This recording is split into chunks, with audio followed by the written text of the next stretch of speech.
Okay, so today we're making this video at Rinpoche's residence in Washington, Buddha Amitabha Pure Land.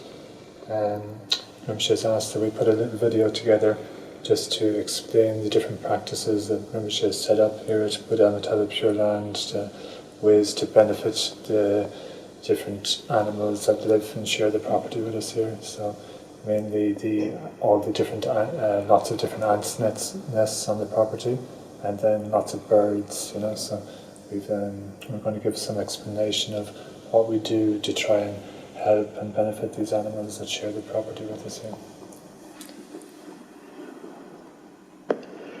So what's the practice that you do for the ants in particular? So the practice we do for the ants, it's called making charity of food to the ants. So is a practice that Rinpoche put together some years ago, in 2010 I think put together. So it's based on, Rinpoche was given a text at Laudo by a Tibetan master, Nolche Dharma Bhadra, that gives some explanation in the text of how to benefit ants, So based on this text, Rinpoche, put together this booklet. It's a practice called Charity to Ants.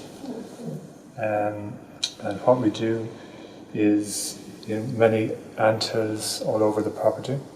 So we make up a mixture of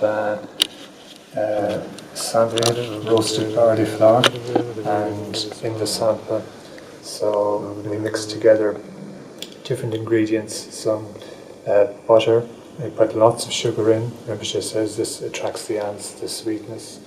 And then we put mani pills, crushed mani pills in, and then also blessed water that we've blessed by Rinpoche. Rinpoche's recited many mantras over the water, and he also tells us to recite mantras and bless the water to blow on it. So this is all mixed together, and in general, it's crumbled then over the ant's nest. So that's what we do, is to give charity of food, but of course that's not the main reason, just to feed them. The reason is to bless their mind, to plant the seed of enlightenment by the blessed substances that are there and the mantras that we recite for them. So just to give you a little idea of the practice, so it starts as usual with refuge and 4 immeasurable thoughts, and then Rinpoche has composed quite an extensive bodhicitta motivation, so it's really, really nice motivation, going through the kindness of each of the different 6 realms and intermediate state beings. So we thought we could just read out one section for example, the animals, remembering how they suffer and their great kindness to us. So I can maybe just read out the section of the animals. It's similar with all the other 6 realm beings, and you can get a feeling for the bodhicitta motivation you try to generate. It says, there are numberless animals, in particular the ants that I am going to make charity to. From every one of these ants I've received happiness numberless times since beginningless rebirths. And she says to meditate on this, to try to feel this, how you received happiness numberless times from these ants in the past, or their past happiness. He says, then you try to think, I can't imagine, amazing, wow. So even just this first kindness that I've received, all my past happiness from these most precious, kindest, dearest ones, just this I can't imagine. Then on top of that, all my present happiness. Then on top of that, all the happiness of my future lives. And then ultimate happiness, liberation from samsara. Wow. I can't imagine. Then there is full enlightenment. I receive this too from their kindness. I can't imagine. Wow.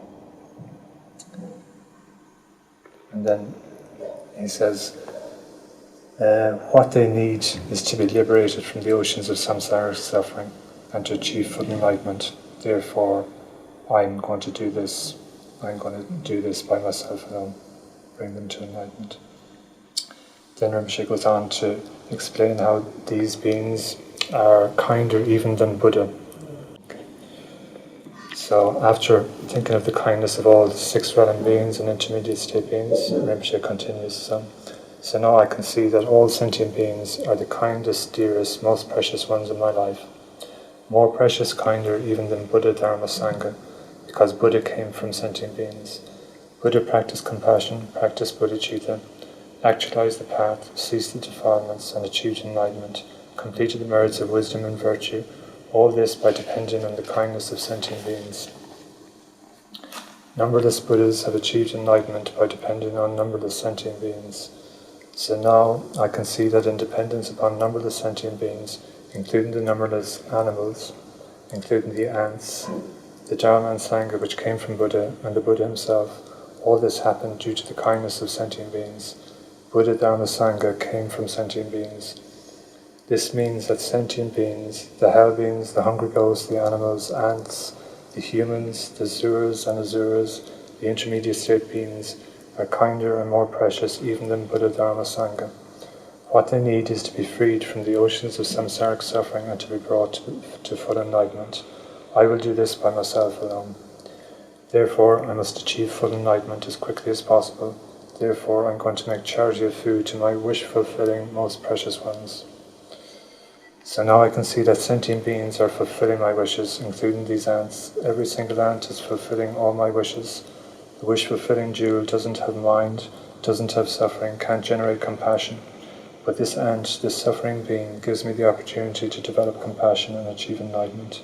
Then I can liberate numberless sentient beings from oceans of samsaric suffering and bring them to full enlightenment. Therefore, each of these ants is more precious than a wish-granting jewel, more precious than not only skies of diamonds and gold, but skies of wish-granting jewels. Can you imagine? The text says that Nagarjuna explained that up until now, sentient beings have been wish-fulfilling jewels for you, that you've received all past, present, and future happiness and dependence upon them, that everything you receive is from them. So now you can become a wish-fulfilling jewel for all sentient beings. So then you think, no matter what sentient beings do, making war, fighting, cheating, etc., I will now become a great treasure from which they will receive everything they wish. May I become a great treasure, a wish-granting jewel, fulfilling all their wishes, all their hopes. Okay. So that was the explanation of the motivation, and then comes the practice, which is based on an aspect of Chinrezig called Kasarpana. The next part is to bless the food, the substances that we made by reciting many mantras, and then blowing on the sampa. So just to explain, I didn't explain well before. What we use the sampa is roasted barley flour. So the flour needs to be cooked. It's roasted in a skillet. So for the consistency to work, just ordinary white flour. If you put butter and the blessed water will get very sticky and very dusty, so that's why we use the sampa. It's a roasted flour, and you need to blend the different substances with it, the butter and the blessed water. Rinpoche was quite particular about the consistency that it should be, so it becomes kind of grainy little balls that the ants can then take, and take a view. Some of them are lumps, and you break the lumps down, and so they become, little lumps that the ants can actually lift up and take away. So within it, there's, the butter and the sugar for this sweet taste to attract them, but then the blessed substances are the mani pills. They've been blessed by, hundreds, thousands of mantras, by His Holiness and by the monks of His Holiness monastery. So they're extremely blessed substances, the mani pills that we put in. and then also the blessed water from Rinpoche, or you can just bless the water yourself. Rinpoche advises, you have mantra commitments to do anyway in your daily practice, that after reciting them, then you can just keep a bottle of water that each day after you recite your mantras, you blow on the water, and that way bless the water. Or as you're doing the mantras through the practice, after each time you recite, you can also blow on the water. That way, then add the blessed water next time you make the substance. Okay, so next is just to explain the different mantras that we recite. So in the practice, it says the main one to recite is the Om Mani Padme Hum, and to do many malas of this as much as possible. And then there's 9 other mantras that we recite after reciting many malas of Om Mani Padme Hum.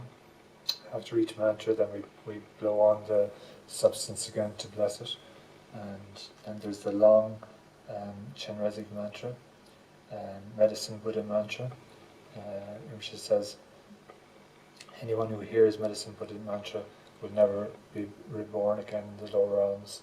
So these mantras Rinpoche has put together are extremely powerful mantras to purify the karma of the sentient beings, in this case the ants. So we have the Muktruppa mantra, also the Kunrig mantra, Namgyalma mantra.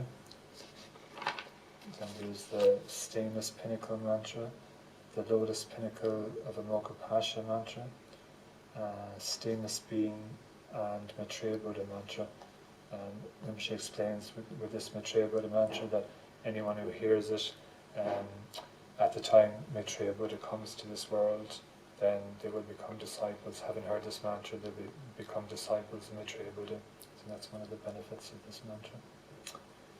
So that's mainly the practice, and then Rinpoche goes on to explain as you go out and actually put the food on the ant's nest, then you continue to remember the motivation that you've generated at the beginning of the practice, and also to try to recall emptiness, the 3 spheres, yourself, the action of giving, the ants that you're given to are all, empty of inherent existence. This way the practice becomes an antidote to samsara. So we do it once a week. Once a week we go around to all the nests that we found on the property. There may be about 20 nests that we go and then sprinkle and do the practice for them.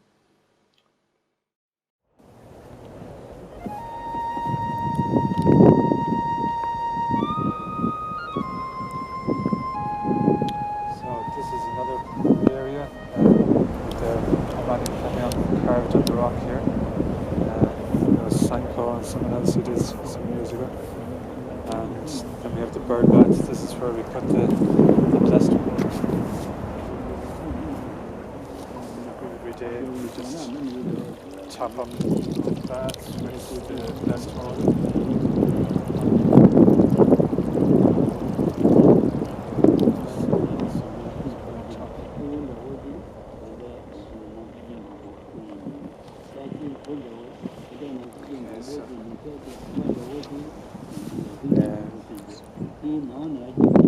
Sutras, okay, yeah. So then we've also here on another speaker just underneath, beside the rock here, that same as the bird feeder, it's playing these, the 3 sutras, Golden Light, Sangata Sutra and Diamond Cutter Sutra, and then also Rinpoche's recitations for animals. So these 4 are playing continuously 24 hours. So when the birds come, they get something to drink and a place to bath, and the blessed pills, and also get the benefit of hearing these sutras. So this is another area we try to benefit. Okay, so we put the mantra in the jug, and then fill the jug with water. Remember, she said better not to put the mantra in the bird bath itself, because then the birds walk over it and disrespect to the mantra. So we put the mantra in the jug and fill it up. So this mantra is said to bless the heart, mind of the birds, and make it easy for them to generate realizations of the path. So that's one thing we do, and then we also crush up every day 5 mani pills. Put them in there.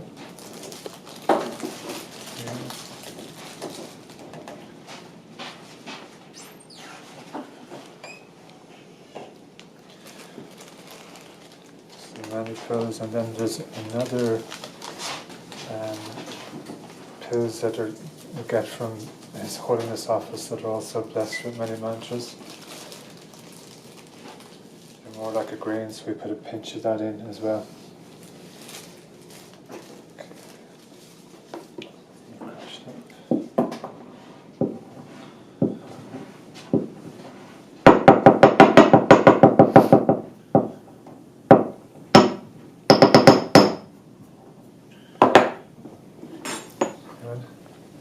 Okay, so next we're going to explain just the bird bath that we have out in the garden here. So in the bird bath, so the water we put in, first there's a mantra that Rinpoche had engraved on these crystals. It's a mantra from Padma Baba Guru Rinpoche. Okay, so that was an explanation of what we're doing here, the different practices that Rinpoche has set up here, to benefit the animals, and I think Rinpoche wants us to do this video just so other people can see maybe ways that they could benefit the animals that live where they are living. So it gives you some idea, of how to benefit by mantras, less substances that can not only give some temporary happiness, but try to plant the seed of enlightenment for these, kind mother sentient beings.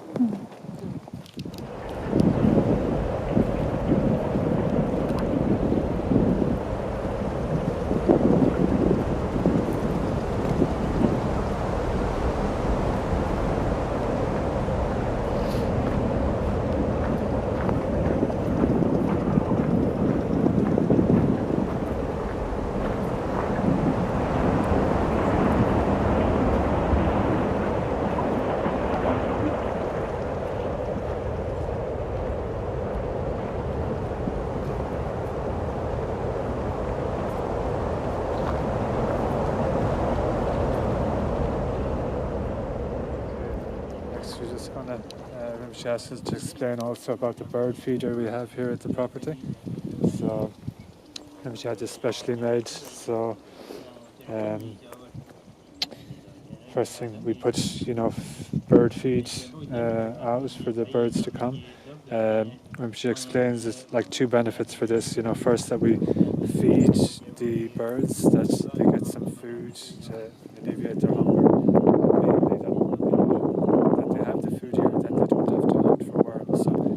Them from having to kill, create negative karma. So the birds are here. So we put 2 mantras on the roof. This one is the Ompe Moshnisha Bibale Hompe mantra.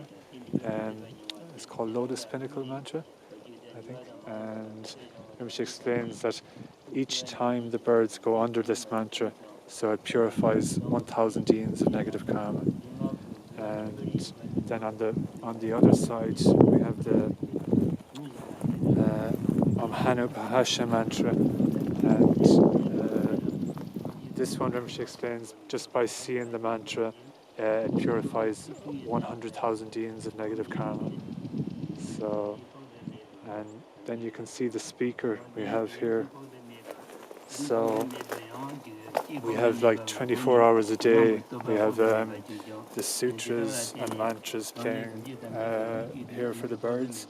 So there's the Golden Light Sutra, the Sangata Sutra, and the Diamond Cutter Sutra, and then Rinpoche's CD for mantras and sutras. So then, Rinpoche has explained to us recently when talking about the bird feeder here, just how lucky these birds are that come here. He says that they're so much more lucky or fortunate than even millionaires or billionaires that, just even hear a few lines of one of these sutras, from the Golden Light or Sangata Sutra, how the incredible benefits. So how fortunate, the birds are that we can offer this to them. So much more fortunate than millionaires or billionaires in the world. Then we have also underneath, some branches that are there also to bless the birds. And you don't see many birds. There's none here now, obviously, while we're filming, but at different times we get lots of birds that come, and throughout the year, the spring and summer, different times we get lots of birds migrating through this path. So we get lots of birds that come and enjoy and get blessed here. So this is, another way we're trying to not harm and to, help the beings that are here. So like the ants, we found that as we were walking out, in the evening times of Rinpoche always checks in front of him to see if there's any beings that he might step on. And we noticed in one particular area there's always lots of ants crossing the road. So they actually come from this ant's nest just up here. So we used to get a brush just to kind of brush the ants out of the way if we had to drive on the driveway. So we came up with the idea of building a bridge. So the ants go on the same route every time, because they just follow this chemical. So we found it works very well. We just have a ramp that we can drive over, and the ants they just go in under the bridge back and forth, so we don't harm.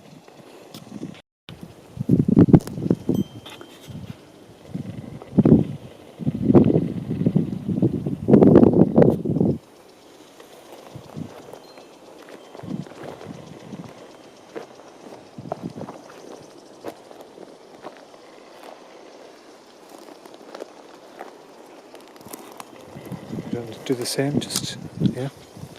Okay, so this is another one of the ants' nests just close to the house here. This one is quite small, so there's different sizes. Some of them are, really big mounds, and some quite small. We've found different ones as we go walk the property. So again, we just put the blessed substance on for them.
See, after some time, if you come back in some hours, they'll very quickly, take the sample away and bring it underneath the nest.